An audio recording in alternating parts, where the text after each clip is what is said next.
नमस्कार मैत्रिणींनो, स्वामिनी किचन मध्ये खूप खूप स्वागत आहे। मी आज बनवते तीळ आणि गुळाचे लाडू बनवते। हे गुळ घेतले मी 200 ग्रॅम गुळ आहे आणि तीळ आहे 250 ग्रॅम। मी आता इथे पॅन ठेवलेला आहे। आपण आहे ना तीळ थोडंसं भाजून घेऊ लालसर। मी यामध्ये तीळ टाकते। हे बघा, आपण आता तीळ भाजून घेऊ। आपण आता बघा, आता आपली तीळ आहे ना छान एकदम लालसर भाजून झालेली। मी हिला काढून घेते। आता आपला आता पॅन गरम आहे, त्याच पॅन मध्ये मी तूप टाकते। हे बघा, 1 चमचा तूप टाकलेलं आहे। आपण आता हे तूप छान याला वितळून घेऊ। आपण तुम्ही अशा पद्धतीने संक्रांतीसाठी जरी गुळ आणि तिळाचे लाडू बनवले ना, खूप छान लागतात चवीला। आपण आता त्यामध्ये गुळ सोडू। आपण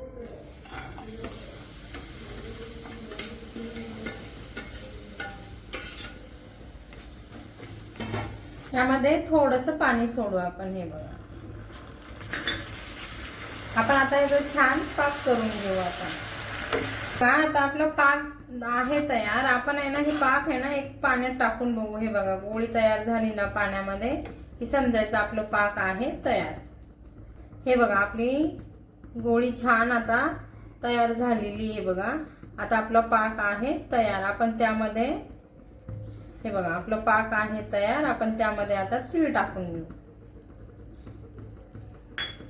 ही अशी घट्ट गोळी झालेली आहे बघा पाकाची।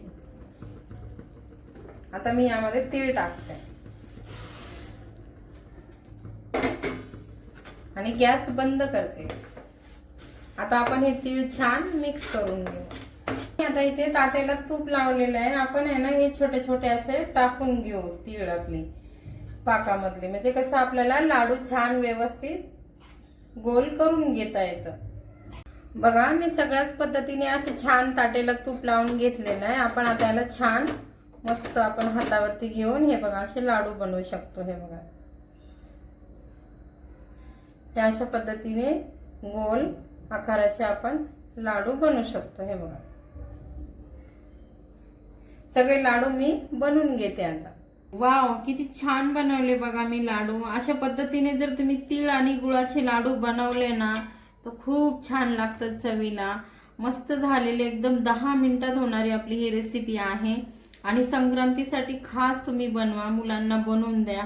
मी बनवलेली पद्धत जर तुम्हाला आवडली ना तर नक्की मला लाईक करा, कमेंट करा, सबस्क्राईब करा। तोपर्यंत मस्त खा, मस्त राहा।